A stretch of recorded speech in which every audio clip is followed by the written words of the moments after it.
l'actualité, ce samedi 14 décembre, c'est le week-end d'ouverture des stations. Vous pouvez maintenant dévaler les pistes d'Ancelles, Vars, Risoul, Pralou, Le Sauze et Savanon, qui s'ajoutent à Montgenèvre et aux Ors qui ont déjà ouvert. La neige, quant à elle, devrait arriver jeudi prochain. Nous sommes allés faire un petit tour du côté d'Ancelles pour le week-end d'ouverture anticipé aujourd'hui. Beau temps et belle neige étaient au rendez-vous, de bon augure pour le week-end d'ouverture samedi prochain. Écoutez ces Marseillaises venues en profiter pour le week-end. Écoutez, alors voilà, on est arrivé ce matin pour le week-end. Il fait très beau, il n'y a pas trop de monde, c'est super. Et puis, j'ai mes petits-enfants et ma fille qui en profitent beaucoup. Moi, je me repose. Voilà, nous venons de Marseille. Et c'est la première fois que je viens ici, à Ancelles. Je trouve que c'est très mignon, très joli. Voilà, j'ai ma petite fille qui veut dire quelque chose. Cet après-midi, on va faire de la luge. Et ce matin, on vient de faire du ski. Et peut-être qu'on va faire un télésiège. Contre l'alcool au volant, la coordination sécurité routière de la préfecture des Hautes-Alpes organisait cet après-midi une distribution d'éthylotests chimiques.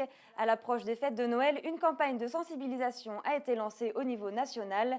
750 éthylotests, soit tout le stock prévu, ont été écoulés. La prévention routière a tenu à rappeler que l'alcool reste la première cause de mortalité sur les routes. Le conseil municipal de Gap s'est déroulé hier soir. Parmi les votes, celui d'une place dédiée à Nelson Mandela. Le maire Roger Didier a en effet proposé que l'esplanade de la Paix devienne désormais l'esplanade de la Paix Nelson Mandela.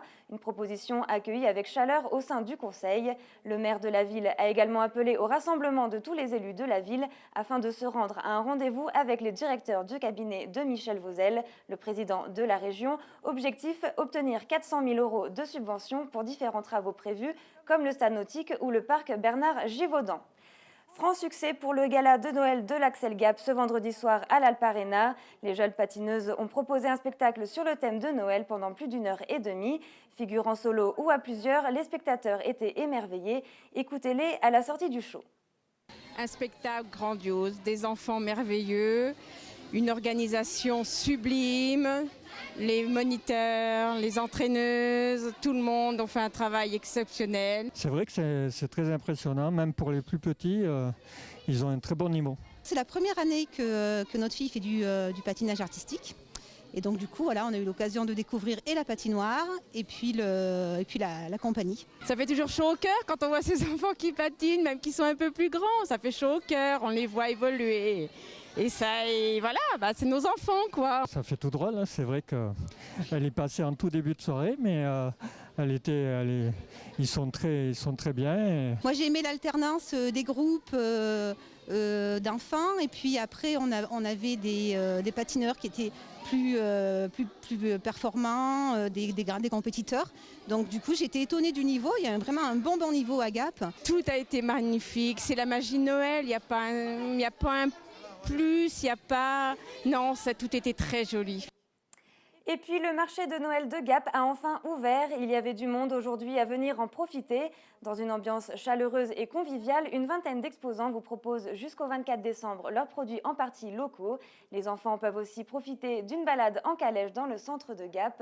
Et rappelons que plusieurs marchés démarrent ce week-end, la Batigneuve, Puissanière, Embrun et Chorges. On reprend également le marché aux truffes. Du côté de Céus, ce week-end, c'est marché gourmand et artisanal. Et puis on termine avec les rendez-vous de ce soir. Gérald de Palmas est à Vars à 19h. Et puis Richard Boranger est à Saint-Bonnet en Champsaur pour les giboulées du rire.